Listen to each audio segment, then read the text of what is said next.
Hey, how you doing? This is John, and welcome to John's Long Box. I'm here with Nick Patch, who has his own comic. Is it launched already? Yeah, it has 9 days left, I think. Nine. Yeah. Oh, okay. I thought we were just launching. So, I never met you before, but I checked out your comic. It looks pretty good. Uh, a couple of people have been telling me to talk with you, and then you reached out to me. So it's good to finally meet you. I'm sorry my schedule is like this. I'm working three to 11 these days. So I get home, rush, take a shower, and then do a live. So Yeah, I'm that's no probably until problem. January now. It was supposed to be 6 weeks. Now it's going to be a couple of months, but the money's nice, so I can't complain. So how you doing?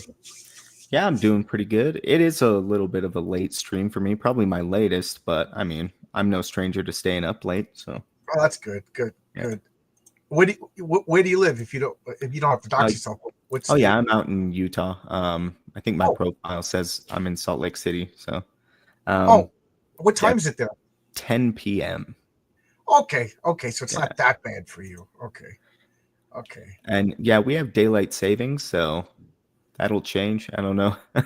I don't Oh. know how many states still have that, but we have it out here. All right, so I'm gonna bring up your campaign. I, I've driven through Salt Lake City, but because I used to live in Albuquerque, and then when I moved back to New York, I was a school teacher, and all summer long I would just drive through. But Salt Lake City just seems so beautiful, but I never actually stopped. I'm a little annoyed that I didn't stop. I was always en route to someplace else. But Utah, it's gorgeous, beautiful Oh state. yeah, I think Salt Lake City itself, not the prettiest, but Utah has some amazing sights, mountains, and Yeah, you got some mountains, you got bigger desert, lakes. Yeah, you got yeah, mesas. You got. yeah. I drove through that Salt Lake, that the Salt Flats, that high. hmm Oh my God, you think you're on another planet. You Yeah, know, the amount you of think, movies and music videos that have been shot on those salt flats. yeah, you Yeah, you could you could literally let go of the steering wheel, and there's nothing. You're yeah, not going to hit anything. It's like driving on the world's biggest. It's like driving on the moon. yeah. Kind of And I was is. doing Yeah, it at night, and there was a fog. It was pretty scary. I probably could have driven 120 miles an hour because there was nothing, but I was creeping along because with the fog and the salt, I couldn't see. It was all real of a creepy. sudden Thor's gonna jump out in front of your car and The, you're gonna the what? smack into him. Thor, like from the first Thor movie. Oh yeah, yeah, Yeah, yeah. the storm. But yeah, the Pirates of the Caribbean 3, the scene where Jack Sparrow's tugging the giant ship, Oh, okay. that was filmed out in the salt flats. Actually, my Oh, grandpa was he was running security on that because he's Utah local sheriff, and so they I guess hired it out and brought in some people for security, and he was one of them. okay. Yeah. He said Cool. that he wasn't a big fan of Johnny Depp. Johnny Depp kind of was snobby, I guess. I don't like him either. There's Yeah. something about him that's just really unlikable, and I don't see why girls go nuts over him. I guess because he's famous or rich, because he ain't good looking. He he looks like, He's good looking enough and then famous and rich. and I know I'm going to say something that somebody's going to get mad at me, but I don't think he's a good actor. Like I liked him in Gilbert Grape. hmm Yeah, I like that movie overall. Yeah, I like Gilbert Grape. Jack Sparrow, he's great. You Yeah. know, and because he's just quirky and bizarre. But every like Chocolate Factory and there's a whole bunch of other. He's playing the same character. He was terrible in Fear and Loathing. He's just not that good. I don't know. There's something about him I just don't like. Never Mm. met the guy. He never said anything bad. It's just a gut feeling. I don't like him. As opposed to like Keanu Reeves. Everybody loves Keanu Reeves. There's just something likable. And he's a terrible actor too, but he's likable at Yeah, least. he's himself in every movie. Yeah. Yeah. My my grandpa did say though he met Anthony Hopkins doing a similar gig, and he was really nice. He came out and like sat down and had like ate with the crew and talked to people and was chatting with the lower That is men. so cool because I like Yeah. Anthony. I got nervous when you said Anthony Hopkins. Oh no, he liked him. Yeah. In contrast to Johnny Depp, he liked him a lot. And I love him. I think he's a fantastic actor. Speaking of the movie Thor, which brought him back to acting, which thank goodness, in my opinion, because The Father is an amazing movie if you've seen that. No, but I gotta say I was excited when he was cast as Odin. Oh yeah, he did really good. Hmm. Yeah, I Did thought he really was good. outstanding as Odin. He was the best part of the movie. I thought that Oh in yeah, the for well, sure. the look of the first Thor movie, just because it looked like I was watching a Jack Kirby comic book come to life, you know. And Hmm. then Odin, he took it. That to me was a perfect example of it's kind of hokey, it's kind of weird. Just commit to the bit, you Yeah, know. it takes itself serious Right? most of the time. Yeah, Yeah. especially like the characters who would be taking it serious are taking it serious, but then when you get to Earth, like you can have a little bit of like, is this real? You know, is this guy for real? Because they would be like that, and then you can have comedy through that. You know. My cousin is a grip, which is an electrician on the movie sets, Hmm. and he was on the studio for the set or whatever for 310 to Yuma, and that starred Christian Bale and Russell Crowe. Yeah, the remake. Yeah, the remake. The original is I never saw the remake because the original is so good. There's no need to see the remake. But he said Christian Bale would come in by a helicopter and go by himself, and everyone's like, "Don't look at him, don't talk to him," you know, only interact with him if he interacts with you. And they're like, what a jerk. And then Russell Crowe, when he wasn't working, he was barbecuing and grilling. He had his kids running around playing with he's like, he was telling everybody, bring your kids to work. He's like, my kids travel, bring kids so they could play. So kids, and he was grilling hot dogs and like, oh, What a you're great on the set guy. 10 minutes. He's like, okay, hold on. And he would like hand the grill stick over to somebody else, the spatula over to somebody else. You take over, you know, don't I worry. got I'm They on. said he was such a good guy. And Uh, you know, because he got humbled. If you remember, he was like fighting with everybody. I think he had a drinking problem, hmm, and then something happened to him. I forget what, and he turned into a good. Now he's just like yeah, fat dad. must have been some kind of health thing or Yeah, something that does it for a lot of people. yep. A brush with death. Yeah. Yeah, it brings clarity. Hey, how's it So going? so we got Zach Tan over here. He's giving me my blessing of the day. Thank you.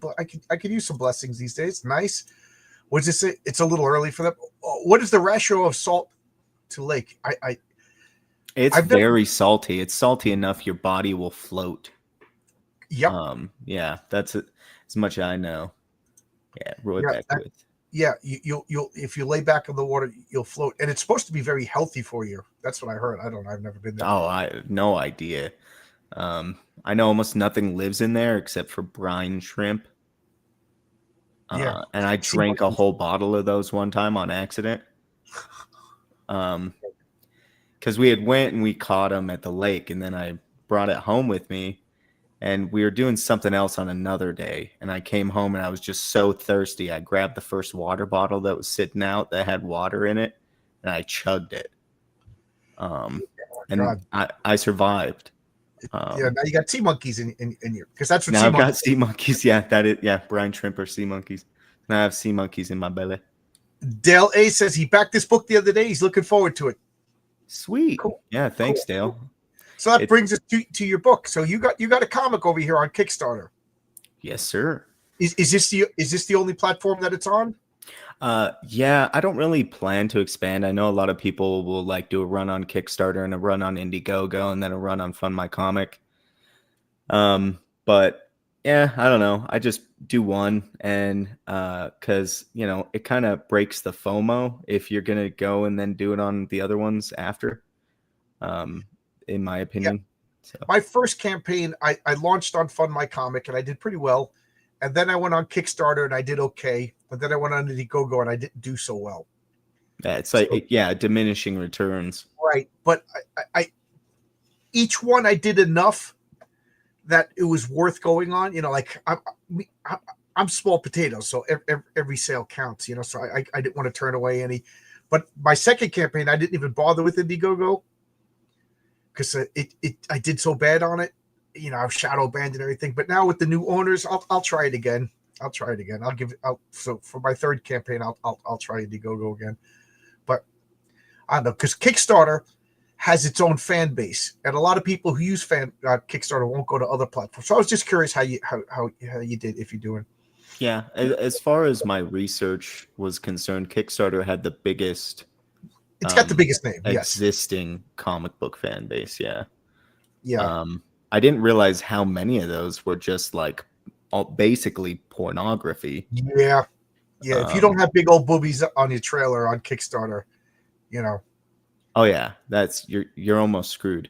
I will say though that I've seen some campaigns doing well that aren't leaning into that, which I like. I mean, you can have some in your book.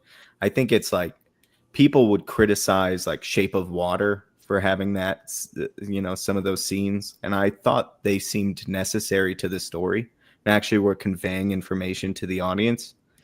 There's other films and comics that fall into that category, but like a book that's straight pornography, just why are you doing this, guys? We don't need this. We know why we're doing it. It's easy, it's cheap, and it sells, you know. Yeah, and it sells. Yeah. A lot of gooners like cartoon boobies. You know. Well, you have AI now. Just if that's the funny thing that you said about Shape of Water, because I went with a group of people to see it, and they laughing at the movie, hated the movie. I loved it. I thought it was a good movie. And, I liked it, yeah. And the sex scene was like, usually I've come to the conclusion about 5 or 6 years ago that 95% of all nude scenes in movies are gratuitous. You don't need it. Mm-hmm. You know, I was watching Game of Thrones and I was just like, this information could be conveyed without like this explicit nudity. You know, I sound like such a prude. I never thought I'd be saying that, but it got to the point where it's like distracting, you know? Mm-hmm. No, I agree. I think, in the Shape of Water, like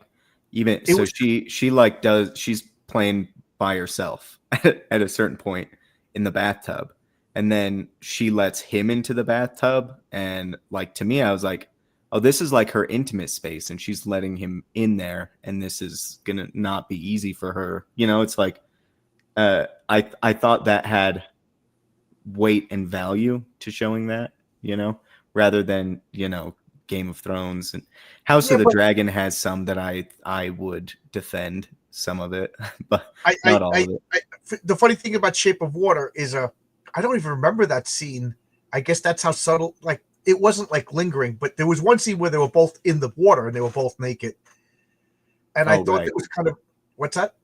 Oh, right. I just had forgotten about that one. The one that I was mentioning, like hugging in the water, and they were both like, she got in the water with, and I thought it was sweet. You know what I mean? Yeah. It was like, in contrast to the villain and his wife. Yeah. When his finger breaks because he's telling her shush with his hand over her mouth, which is like saying, oh, he's like attracted to the deaf girl, the mute girl. He likes the mute girl. He wants his wife to be like that. And like, I'm like, man, there's some actual stuff happening here. It's not just sex scene for the sake of sex scene. It was Del Toro, right? Was the director? Yeah, Del Toro. Who? Yeah, I'm one of his fanboys. Did you see Pan's Labyrinth? We'll get to your comic. You got me talking about movies.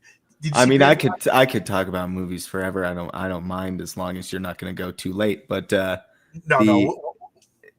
Yeah, I love Del Toro, and I did see Pan's Labyrinth. Yeah. I thought it, that and what's the other one? Kronos. That was so good. But anyway, I haven't seen that one. I did like most of. It's a good horror movie. Oh yeah, I might have to look into that one. And I liked it's in the Spanish. new Pinocchio. It's an actual Mexican movie made in Mexico. Oh really? Okay. To me, it's one of the best Lovecraft-esque movies. A term that just drives me crazy because so many people don't understand what Lovecraft is, but that's one of them. What's it called again? Kronos. Chrono. Oh yeah, just like like the god, I think. Yeah, right? like the big Titan. Yes. Cool. So Old Dirty Fatty says so many great comics coming out. You're showing us. Thank you. I enjoy this. I enjoy talking. And that sounds like a compliment to me. So thank you. Yeah. The only thing that sours me on manga is crazy looking fantasy women with children's face. I resisted manga for so long just because I don't like the Japanese style of the big eyes. Everything looks silly, and for most of my life, whenever we saw Japanese cartoons that were imported to America, there was always a stupid, goofy comedy relief sidekick that just pulled me out of the cartoons. Nowadays, I know they don't do that. You know, to me, Akira was a watershed in Japanese cartoons. You know, it went from like just weird and goofy and silly to like, wow, this is awesome. So, you know, for most of my life, I didn't like Japanese animation. Now I do, not as much as American, but that's what you want. The face around. Mm-hmm.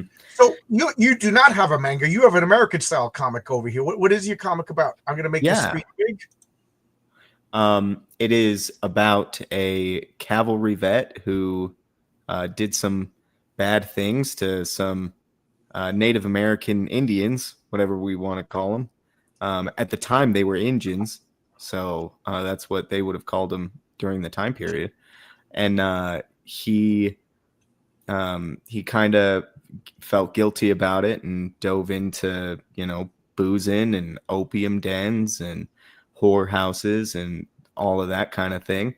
But one day, you know, an Indian comes back for revenge, and he has to grapple with that, trying to escape, and not wanting to, you know, kill him. And he basically, that starts his search for redemption.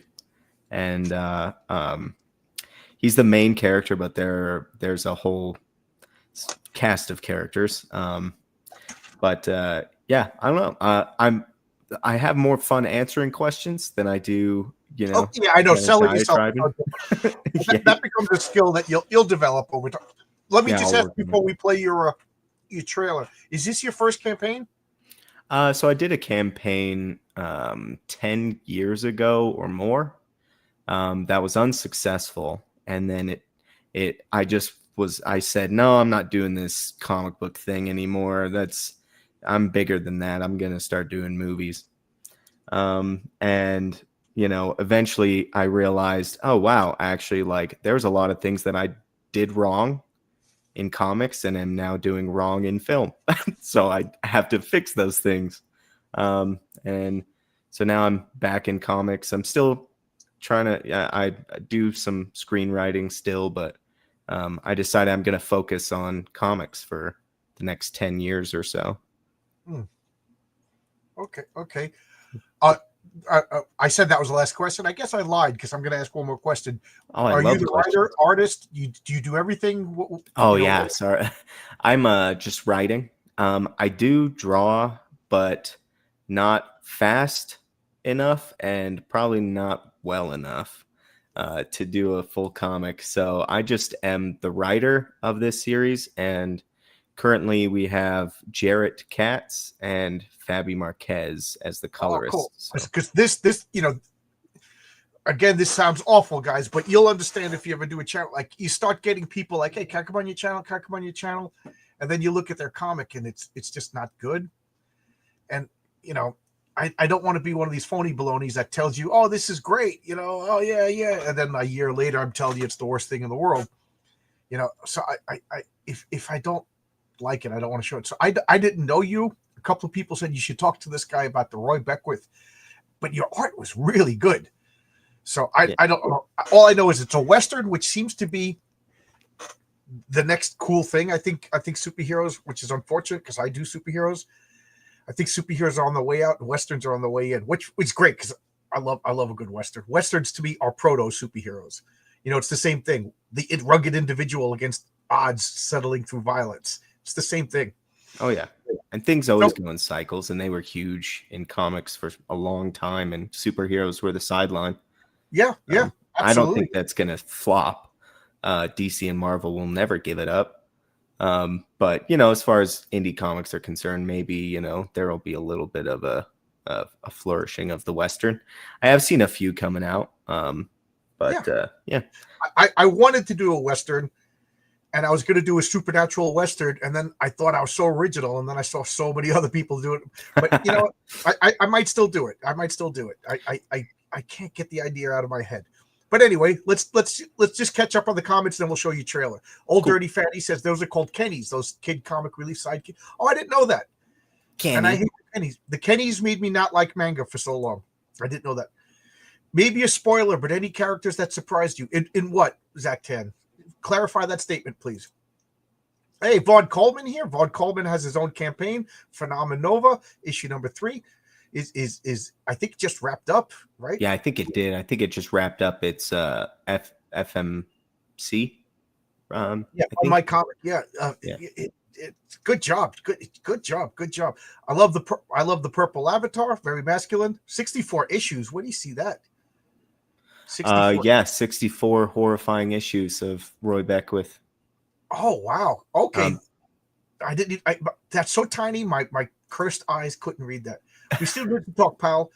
I apologize for being insane. Are you talking to me or are you talking to? I think he's talking to me. I've been trying to get with him because we both come from a filmmaking background, and I thought it'd be interesting to chat. Yes, I was going to say, Vaughn, get the hint. Get the hint, Vaughn. I'm currently working on a superhero story with Western Elements. Does that count? Yeah. Remember, Vaughn, I'll be available to serve as an underling in the future. There you go. Still in late pledges. Good, but I got a short story collection coming out soon. Yeah. Vaughn, drop what you're doing and work on I Can Fix Her. Okay? That's what I want to read. All right. So I'm going to play the trailer. All right? Cool. I'm about to hold your hand as we dive into the Cursed Continent, and I'll show you why Roy Beckwith is about to become the most well-known name in the history of Weird Western comics. This battle-hardened gunslinger drowns in guilt and sin, desperate for redemption he's certain he does not deserve. When the Yazito Witch, a twisted victim, emerges to threaten the citizens of Claystown, Roy has a chance to make up for his past. Will he rise up to protect the defenseless or let another town fall to the Cursed Continent's ancient horrors? Let me walk you through the first 7 pages of issue 1 and set the stage before the vengeful Yazito Witch rises from her unconsecrated grave. In 1876, Roy Beckwith flees through the dusty streets of Yuma, Arizona, regretting the violent path which led him here. A Yavapai warrior is hot on his tail, flinging arrows and promising revenge. Roy might be more prepared if only he'd refrained from smoking opium late into the night before. With a wounded horse and a guilty conscience, Roy can't bring himself to kill the Yavapai man and instead shoots his horse through the skull. As the Yavapai tumbles to the ground and his bow snaps, Roy regrets being forced to kill an innocent horse, knowing his own won't last long. As Roy rides off into the desert, the Yavapai swears he won't escape justice. It's not long before Roy's horse falls dead, and he is stranded in the hot desert, wishing that the Yavapai had killed him instead. Meanwhile, in the city of Claystown, Marshal Henry Harper argues with an inmate named Cletus, who's begging to be set free. They're interrupted by shouting in the streets. Cletus swears he can help, but... I'm going to stop it here. But, yes, it is quite long. It's quite long. Again, I'm an actor. I think a short trailer works best. Mm-hmm. Like right where I stopped, and I think you gave enough information. I have heard that as well, and I think that I like the editing style that I took.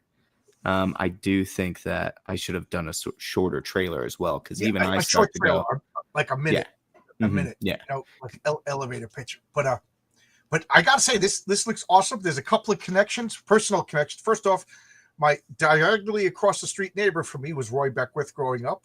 No. So I thought I came up with a totally original name, John. Well, it is. No, it's funny because he's literally the only person in the world that I know named Beckwith, and you've all seen him before because that picture of 9/11 with George Bush hugging the fireman, that's him. That was my neighbor that you've seen on top of the rubble.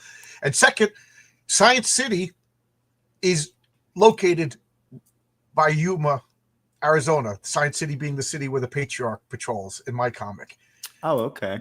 Yes, yeah, and I picked it because there's ghost towns all around, and I did some research on a particular ghost town, and I said, I'm picking this location, and I have somebody working on a story that I just realized I am working on a Western, but it's not a traditional Western because there's no cowboys, there's no Indians, but it's set in a gold mining town before it became a ghost town.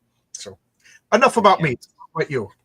I'm curious. Where is it located? Is it west of Yuma, north, It's a little northwest. little northwest? Yeah. So Yeah, you, and it might just be north of Claystown. what the hell is the name of the?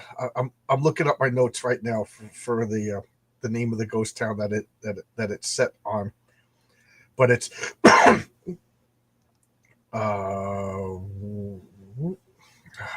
keep talking, I'll find it. But Okay. but Old Dirty Fatty says this looks too good to be an independent comic. You flatter me and my artists mainly, but It is really good. How did you find your artists?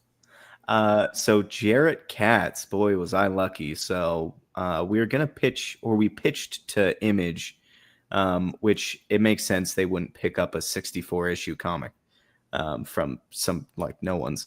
But we back in 2023, and I was searching on, because I'm not a social media guy, so like I didn't know where to find anyone.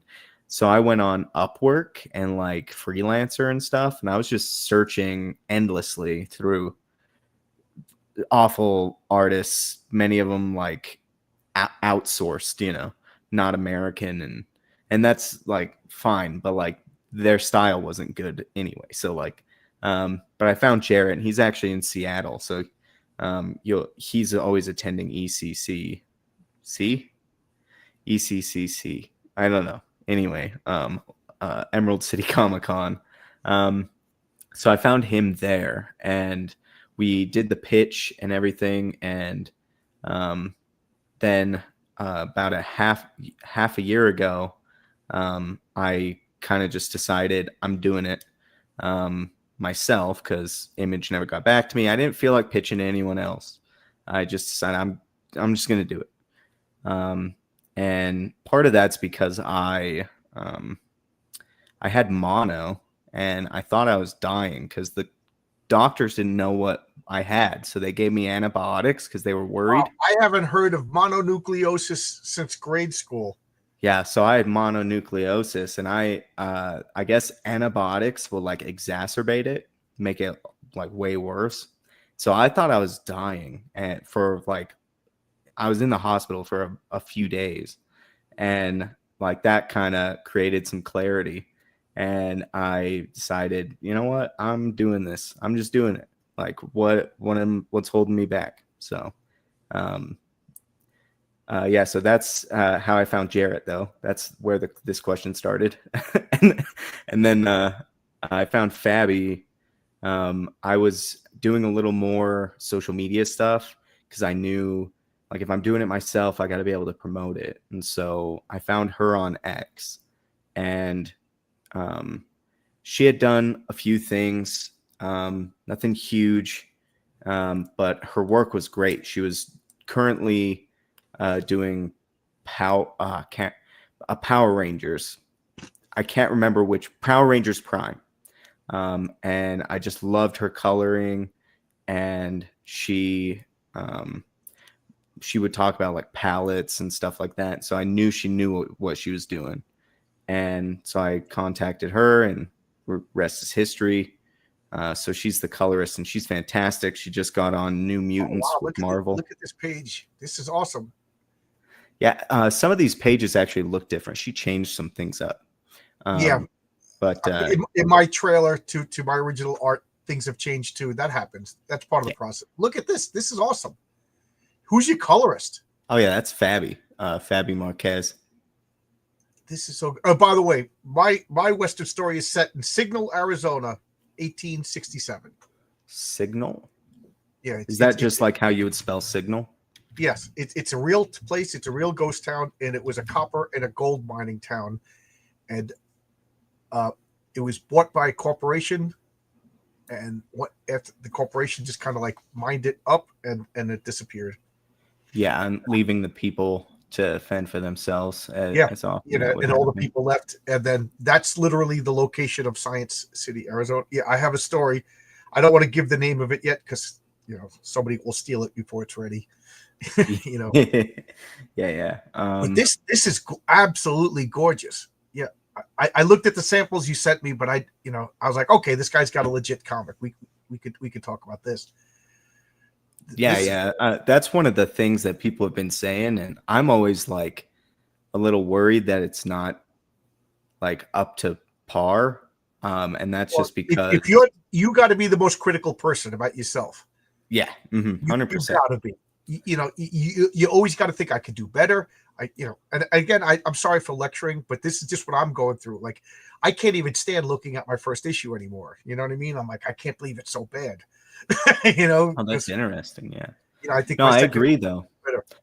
Yeah, I agree 100%. If you're not criticizing yourself, then when other people criticize you, you'll just brush it off, and then you'll never change and get better. So Yeah. Yeah. And once you have a successful comp, just be prepared for all the strange people just coming at you. This Yeah. is awesome. This is like a movie poster right here. This is awesome.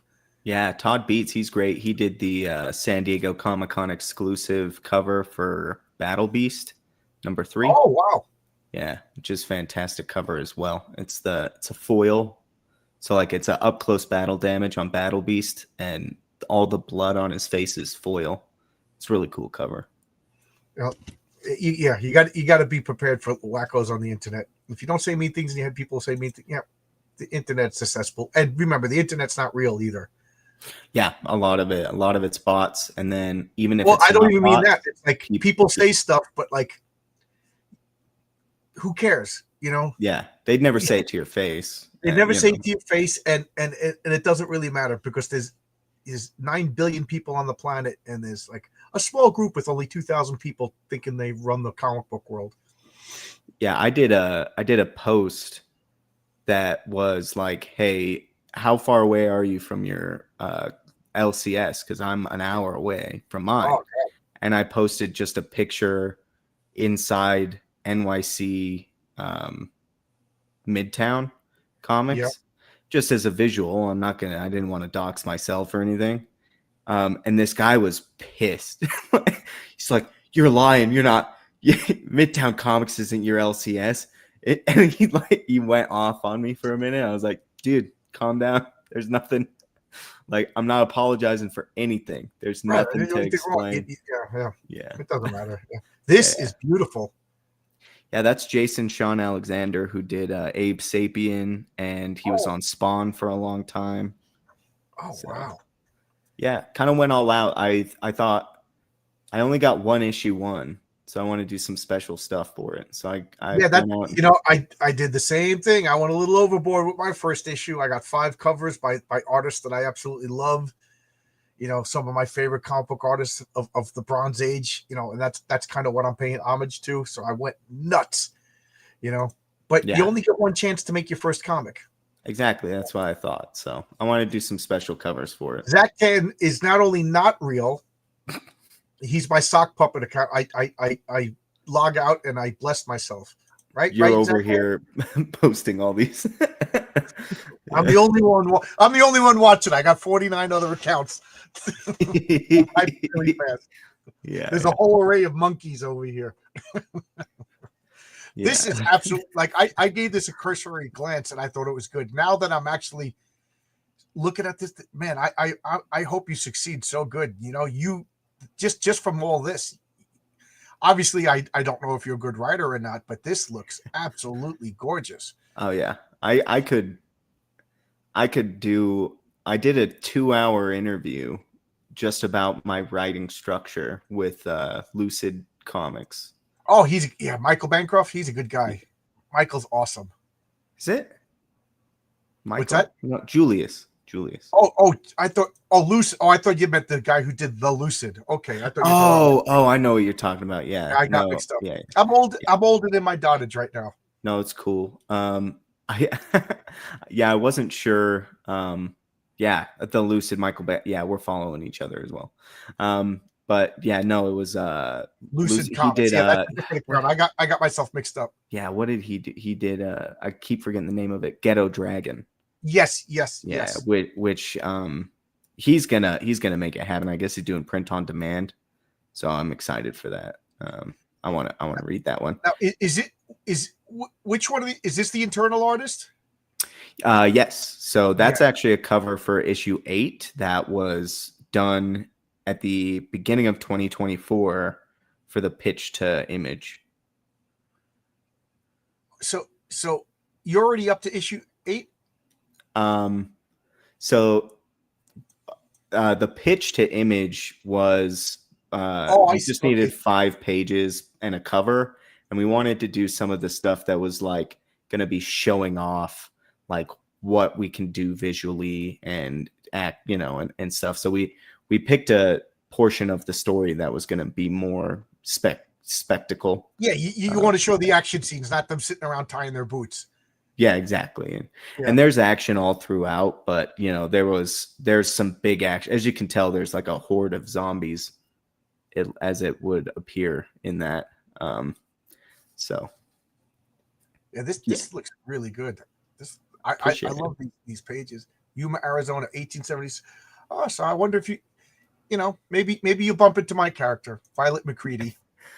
Maybe there's a little bit of a crossover there. Yeah, Violet McCready is a little girl who's being taken care of by her grandfather, and the adventures of her crazy inventing grandfather and the things that he makes. Oh, that's interesting. Because of the rare metals that can only be found there. So we have an important question by Zachtan, who is not me and another sock account. Are we going to get some Roy Beckwith brand opium? These are the important questions we ask here on John's Long Box.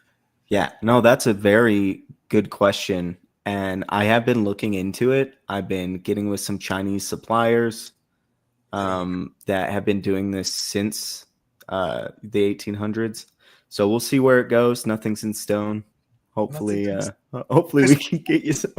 Well, we can pretend it's 1876 and call it medicine. Yeah, it's medicine. You can get cocaine cures as well. Give them to your babies if they're crying too much. Yeah. And then you do smear it all over the comic, so when people lick their finger and turn the pages, they get addicted to your comic. They don't even know. Yeah, that's a good idea. Hey, whoa, if you delete this stream.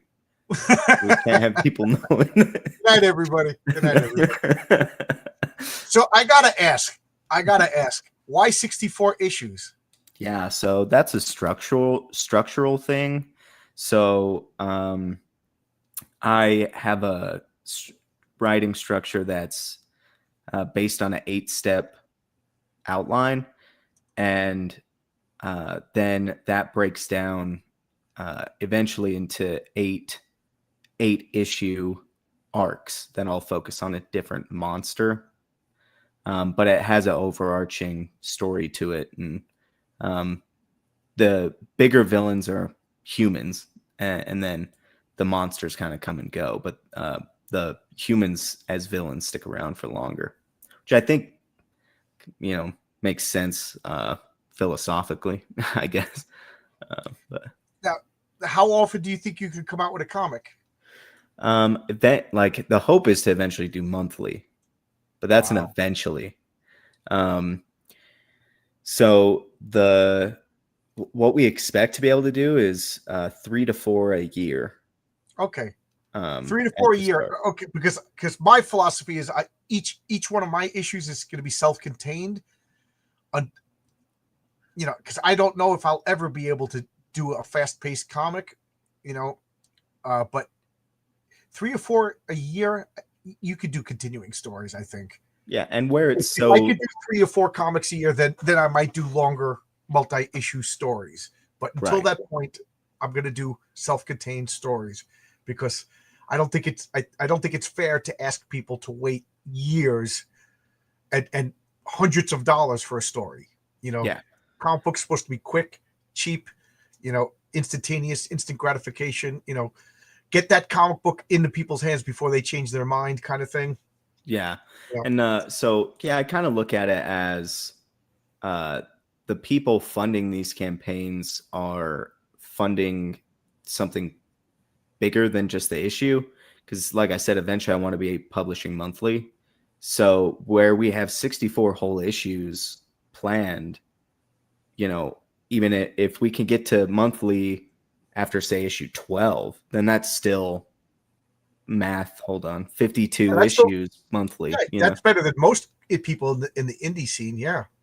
yeah. So the hope is to do monthly, and like this is something I'm doing. You know, like I hope people want to read it, and I hope people really get engrossed in the world and the story. And it's going to be harder for me to do it without the support of all the great people in the indie scene, reading indie comics. But I'm doing it anyway. You know. Good for you. Good for you. You know, yeah. I'm making my comic. You know, as long as I'm not, you know, all I ask is to break even, and I'll make my comic. You know, I'm with you. It's something I want to do. It's something that it's fun, there's got to be something said for doing something creative and seeing the beginning, the whole process, struggling, have some hardships, and then still have something at the end. It's very satisfying. Yeah, and that's kind of what a story is, almost. You know, so it's, you know, some meta there. You know, Yeah. meta. So 64 issues. Holy mackerel! That's good for Yeah. you, man. I'm gonna back this. I'm just not gonna do it live on camera. That's okay. Yeah. Some people say it's ambitious. Some people say, Well, good. hopeful. Yeah, that's Yeah. that's not an insult. Yeah. Yeah. No, I appreciate it. It's I mean, like I said, the structure dictated it. I didn't dictate it. And I have developed this structure over 10 years. And this theory, my story theory and everything. And so I want to prove it. And I'm doing it kind of with this series. This is the first thing I've written that has pretty much everything that I've developed over the last 10 years in the story theory. It's got it all. It's got 35 characters. We deal with 9 at a time in each 8-issue arc. They rotate in and out. They all have their own arcs. They all play into each other's arcs. It's this huge thing, and I want to be able to do it because I've spent a lot of work in theory, but like to quote Oppenheimer, theory only gets you so far. And then you blow up a country if you're gonna, you know. And then you blow up a country. I think he was talking about. Oh no! He used it both times. Yeah, he did. They used it about some electron thing, and then he used it again later about the atomic bomb.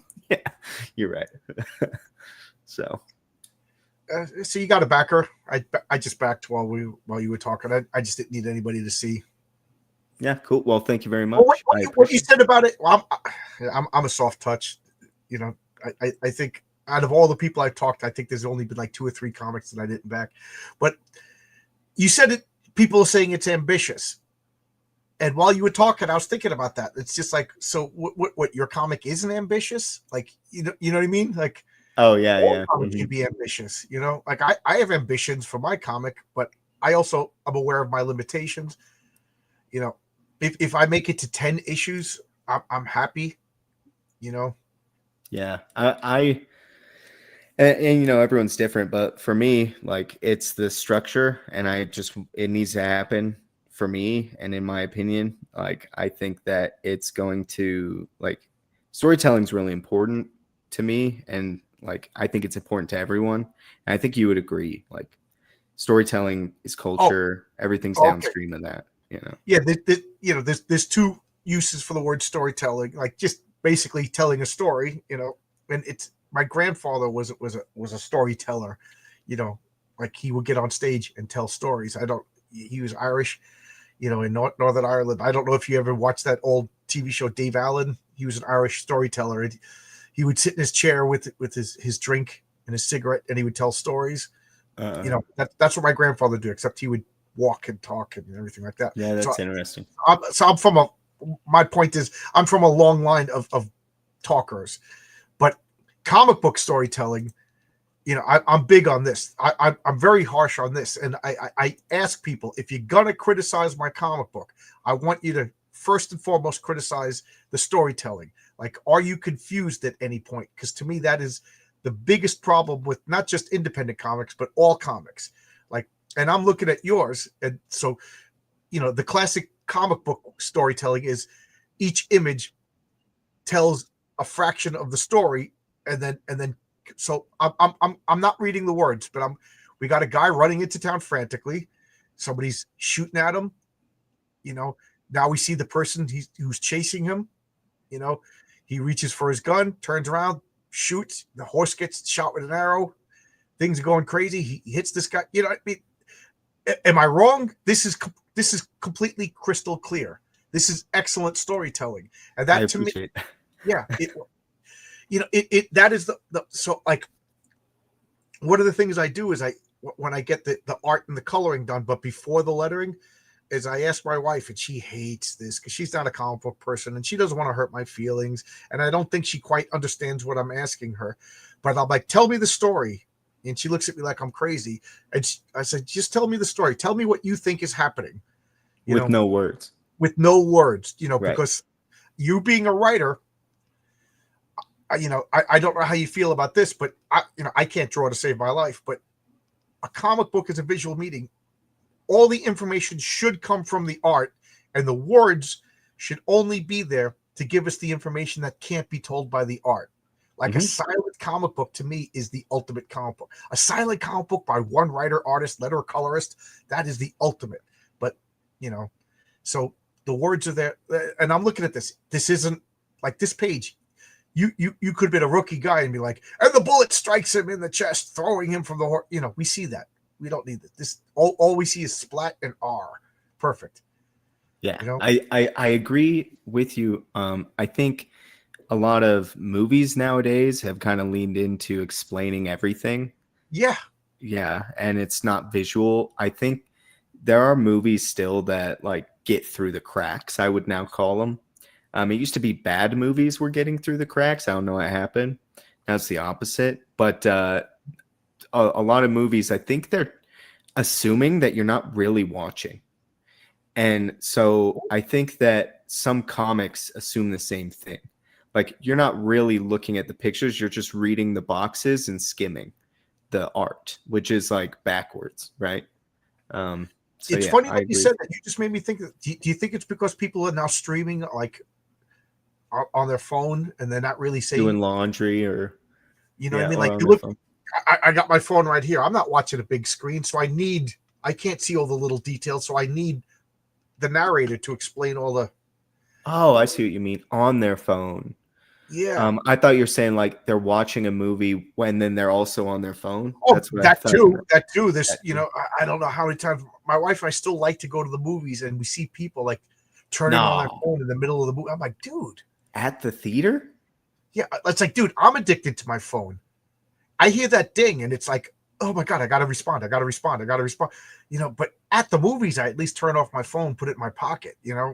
The movies are a magical thing, especially at the theater. What are you doing on your phone?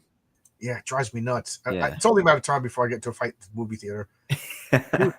Oh, I've been there. I've been on dates where they got in fights with people in the movie theater. This is so good. I really like this. Yeah. I appreciate it. Are you? I take it you're a fan of Westerns? Well, yeah. So in where I'm at in Utah, like we have, like I grew up herding cattle. Oh wow! So you're a legit cowboy. A little bit. Not. I wouldn't say so. Like my grandpa, like he was a legit cowboy. His horse got struck by lightning one night. Wow. Did he get superpowers or did it just die? It died. Maybe in a different universe has superpowers. That'd be cool. Created a parallel universe where he's got superpowers. But sad for the horse.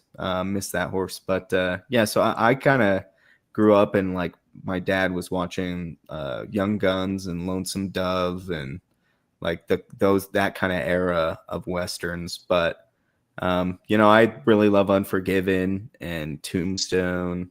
Yeah, those are some of my favorite Westerns. Yeah, I want to get into some of the I can't remember his name, but I can never remember people's names when I really want to remember them. John Wayne? No, I've seen some John Wayne stuff. No, it's the guy Tarantino loves. Yeah, you know what I'm talking about. He's like Italian. I think, something like that. I don't know, maybe Good, Bad, and the Ugly. Sam Peckinpah. I don't know. Maybe that's Watch The Wild Bunch. It's probably my Wild favorite. Bunch. I Okay. forgot about The Wild Bunch. Yeah. Sergio Leone. Sergio Leone. Yeah, I was going to say Yeah. Sergio Aragonis. That's the guy who makes Gru the Wanderer. Not the same guy. He doesn't. A little bit different. Yeah. Yeah, my dad's a lot older, so I grew up watching the old John Waynes and Right. John Ford movies and stuff. I remember like turning the John Wayne's on. My father would come and sit down and watch a John Wayne movie. Yeah. What a time, huh? Yeah. When TV was on, you had to go. You had to be at your house at a Right. time with the TV on. Right. Like Yeah. I remember sitting in my room with the little black and white TV. The black and white TV was on the chair, and I was on the floor playing with all my Star Wars toys, watching the Star Wars Christmas special. Oh, really? This? Yeah. I watched it. I but not watched it live. live, and then I haven't seen it again till just recently on YouTube. Yeah, I saw it on Disney Plus. I was watching it with my stepdad as kind of we know this is apparently like cringy, but let's watch it. It's Christmas time, And we worse. watched it. As bad as you think it's going to be, it's worse. Yeah, it's not. I Good. remember being confused by it. I'm like, what am I watching? But then there was the cartoon that introduced Boba Fett, and that was awesome. Oh, right. Yeah, it's not canon. It's just we'll throw that out there. It is to this little boy. there. You know what's not canon? Anything after Return of the Jedi. Yeah. I mean, I don't know. I would take Rogue One. Rogue One was good, but there was no need for it. And the most unnecessary Star Wars was Solo. Solo was an awful movie on its own as well. I don't know. I definitely anything after Disney took over is except for Rogue One, and then season one of Andor I really liked.